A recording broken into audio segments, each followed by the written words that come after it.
Hello friends, welcome to you study में इस video में हम पढ़ने वाले हैं कॉम्पिटिटिव का मैथमेटिक्स, जिसमें हम पूरी ये लेक्चर सीरीज़ होने वाली हमारी व्यापम, एसएससी और रेलवे स्पेशल मैथ्स पढ़ेंगे हम इसके लिए, जिसमें हम नंबर सिस्टम से स्टार्ट करेंगे हमारा ये लेक्चर। इस लेक्चर सीरीज़ में हम कॉन्सेप्ट भी बिल्डअप करेंगे और ट्रिकों के माध्यम से भी हमारे क्वेश्चन को सॉल्व करने की कोशिश करेंगे। ठीक है, यदि आप इस चैनल पर नए हैं तो सब्सक्राइब करें। यदि ये वीडियो आपको अच्छा लगे तो शेयर करें, लाइक करें तथा एक कमेंट करें। इस लेक्चर सीरीज़ में हम मैथमेटिक्स को पूरा अच्छे से एनालिसिस करने वाले हैं, जिसमें क्योंकि जो कॉम्पिटिटिव एग्ज़ाम होती है उसमें मैथ्स का बहुत ही इंपॉर्टेंट रोल होता है, इसलिए हम इस लेक्चर सीरीज़ के माध्यम से बहुत ही अच्छी तरीके से हम मैथ्स को पढ़ने वाले हैं। तो आइए स्टार्ट करते हैं हमारा ये वीडियो, जिसमें हम संख्या पद्धति पढ़ने वाले हैं। इसमें हम सबसे पहले पढ़ेंगे स्थानीय मान और जातीय मान। स्थानीय मान मतलब प्लेस वैल्यू। प्लेस वैल्यू जैसे नाम से स्पष्ट है कि जो स्थान पर निर्भर करे ऐसी वैल्यू को हम बोलते हैं स्थानीय मान। जैसे 5 है तो 5 किस स्थान पर है उससे इसकी वैल्यू डिसाइड होती है। ये लाख वाले स्थान पे तो 5 लाख इसकी वैल्यू हो जाएगी। 7,000 वाले स्थान पे तो 7,000 इसकी वैल्यू हो जाएगी। जीरो का स्थानीय मान और जातीय मान दोनों समान ही होता है, जो कि 0। 4 करोड़ वाले स्थान पे तो 4 करोड़ इसकी वैल्यू हो जाएगी। इस प्रकार से आपको निकालना है। जाति मान क्या होता है, यह स्थान पे निर्भर नहीं करता, मतलब जो जितना मान है उसका वही मान रहेगा। 2 है तो 2, 4 है तो 4, 3 है तो 3, चाहे वो किसी भी स्थान पर क्यों ना हो। ठीक है, जैसे ये क्वेश्चन है हमारे पास कि 329075 में 7 का स्थानीय मान और जातीय मान में अंतर बताना है हमें। स्थानीय मान और जातीय मान में तो सबसे पहले 7 ढूंढो। ये रहा 7 दाई के अंक में, तो इसका स्थानीय मान हो जाएगा 70 और जातीय मान हो जाएगा 7, तो दोनों का अंतर आएगा 63। तो 63 जो है हमारा आंसर हो जाएगा। ठीक है, इस प्रकार से आपको क्वेश्चन करना रहेगा स्थानीय मान और जातीय मान पर। तो आगे बढ़ते हैं। संख्याओं के प्रकार, टाइप्स ऑफ नंबर्स हम देखेंगे। तो प्राकृतिक संख्या है हमारा सबसे पहला नंबर होता है, नेचुरल नंबर, जो कि 1 2 3 4 5 6 इस प्रकार से आगे बढ़ता है। यह धनात्मक संख्या होती है। दूसरा आता है पूर्ण संख्या है, होल नंबर। होल नंबर में क्या होता है, जो प्राकृतिक संख्या होती है उसमें 0 और ऐड हो जाता है, तो उसको बोलते हैं हम पूर्ण संख्या है। तीसरा आता है पूर्णांक, इंटीजर्स, जिसमें माइनस भी आ जाता है, 0 रहता है, प्लस रहता है, सारी संख्याएं मिलकर पूर्णांक बनाती है। सम संख्या है जिसमें 2 से भाग चले जाता है, उन्हें सम संख्या है। विषम संख्या है जिनमें 2 से भाग नहीं जाता पूर्णतः, उन्हें विषम संख्या है।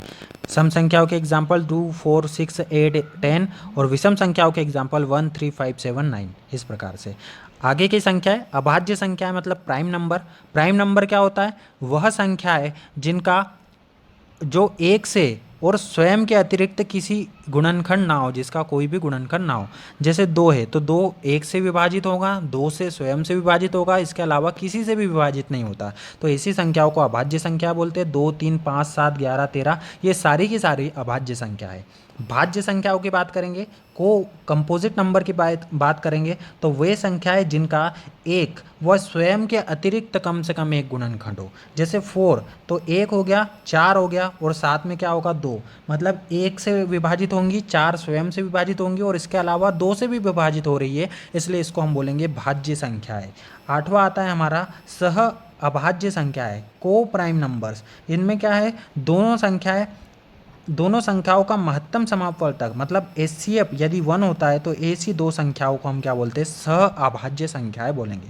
परिमेय संख्या है जो p/q के रूप में व्यक्त की जा सकती है, परिमेय संख्या है जो नहीं की जा सकती उन्हें अपरिमेय संख्या बोलते हैं। जैसे √2 √3 ये सब कैसी संख्या है, अपरिमेय संख्या है। ठीक है, आगे बढ़ते हैं। इकाई का अंक हमें यूनिट प्लेस डिजिट हमें फाइंड करना है, तो गुणनफल वाले सबसे पहले फाइंड करेंगे। गुणनफल वाले में जैसे इकाई का अंक निकालना है तो हमें ध्यान किस पर रखना है, बस इकाई के अंक पे। 1 पे 9 और 4 इनका गुणा करना है, तो सबसे पहले इन दोनों का गुणा, फिर इसका गुणा और फिर देखते हैं। 7 का 1 में गुणा करेंगे तो 7, 9 का 4 में गुणा करेंगे तो 36, 36 में भी इकाई और दाही दोनों अंक है, लेकिन हमें मतलब किसके है, इकाई के अंक थे। तो 7 में 6 का गुणा करेंगे तो 42 आता है, तो 2 हमारा इकाई का अंक आ जाएगा इसका। ठीक है, और अब इसके बाद ये तो गुणनफल रूप में हुआ। यदि घातीय रूप में आता है तो घातीय रूप में करने के लिए आपके पास 3 मतलब मेथड्स है हमारे पास, तीन नियम उसके मान लो याद करने हैं। कैसे, यदि 0 1 5 6 संख्या के इकाई के अंक में, ये इकाई के अंक में 0, 1, 5, 6 करके आता है, तो घात में कुछ भी रहे हमें उससे कोई मतलब नहीं होता, वही हमारा आंसर होता है। जैसे 6 आया इकाई का अंक तो 6 रहेगा, 5 आया तो 5 रहेगा इकाई का अंक। 0 और 1 के केस में भी सेम रहता है, ठीक है। इसके अलावा यदि संख्या हो 9 को छोड़कर तो क्या होगा, 2, 3, 4, 7, 8 हो तो हमें घात को 4 से भाग देना है। घात को किससे भाग देंगे हम, 4 से भाग देंगे। जैसे ये वाला क्वेश्चन हम करते 572 की घात 443, क्या क्वेश्चन है हमारा, 572 की घात है 443, ठीक है।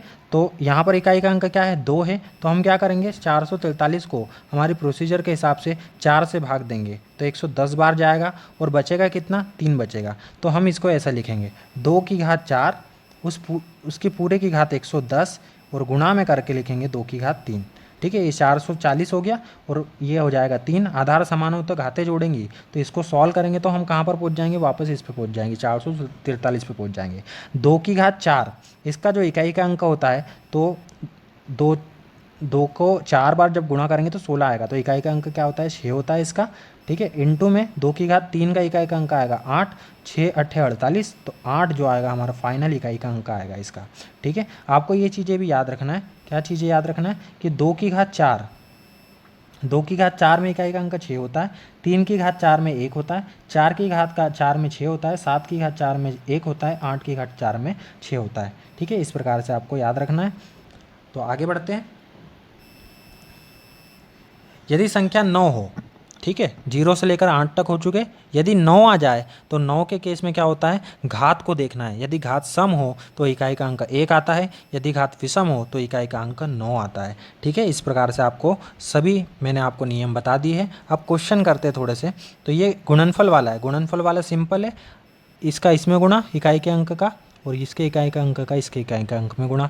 8 चौक 32, 7 या 21, इकाई का अंक 2 और 1, तो 2 का 1 में गुणा करेंगे तो 2, तो आंसर क्या आ जाएगा, 2 आ जाएगा हमारा आंसर, ठीक है। अब ये घात वाला है, इसको करते हैं गुणनफल में इकाई का अंक। तो यहाँ पर 7 की घात 153 है, क्या है 7 की घात 153, और यहाँ 1 की घात 72 है, तो 1 की घात कुछ भी रहे हमें आंसर क्या आएगा, 1 ही आएगा। और यहाँ 7 की घात 153, तो 153 को सबसे पहले 4 से भाग दे देंगे तो ये आ जाएगा 4 तिया 12, 3 बचा, 4 8 32 प्लस में 1, तो इसको ऐसा लिखेंगे 7 की घात 4 की घात 38 इंटू 7 की पावर 1, ठीक है। तो यहाँ पर 7 की घात 4 में अभी हमने पढ़ा था 1 होता है इकाई का अंक, तो इसका इकाई का अंक आ जाएगा 1 इंटू 7 इंटू 1 मतलब 7, तो आंसर आएगा हमारा 7। इसके इकाई का अंक क्या आएगा, 7 आएगा, ठीक है। तो इकाई का अंक आ गया हमारा 7, ठीक है, ये आ जाएगा हमारा आंसर। अब ये लास्ट वाला 7 की घात 71, 6 की घात 63, 3 की घात 65, इसमें 71 है, 71 है, 71 को भी 4 से डिवाइड करेंगे तो ये आ जाएगा 4 एकम 4, 3 बचा है, 4 सतु 28, 28 मतलब 3 बचा अपने पास, ठीक है। इसके बाद ये 65 को भी डिवाइड करना पड़ेगा, इसको लिख लेते हैं पहले, ठीक है। इसको लिख लेते हैं, क्या लिखेंगे,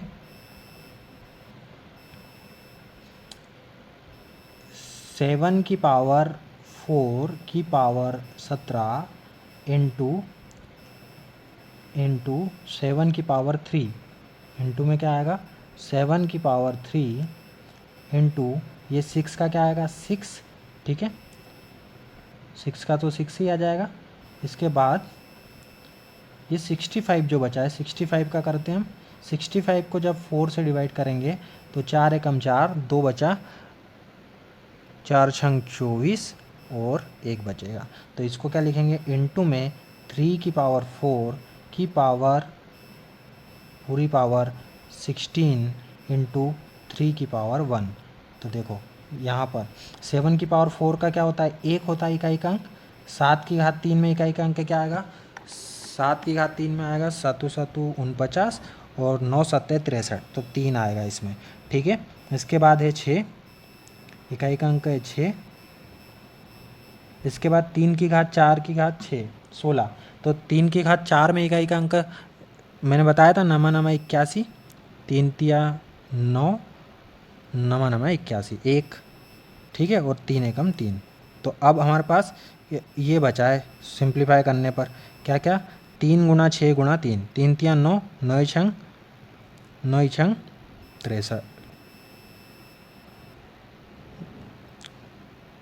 ठीक है, 9 छंग 54, तो 4 हमारा आंसर आएगा। तो इसका आंसर क्या आ जाएगा 4, ये रहा हमारा 4, ठीक है। तो हमारा आंसर आ जाएगा 4, ये रहा हमारा 4, ठीक है। तो इस प्रकार से आपको सॉल्व करना है।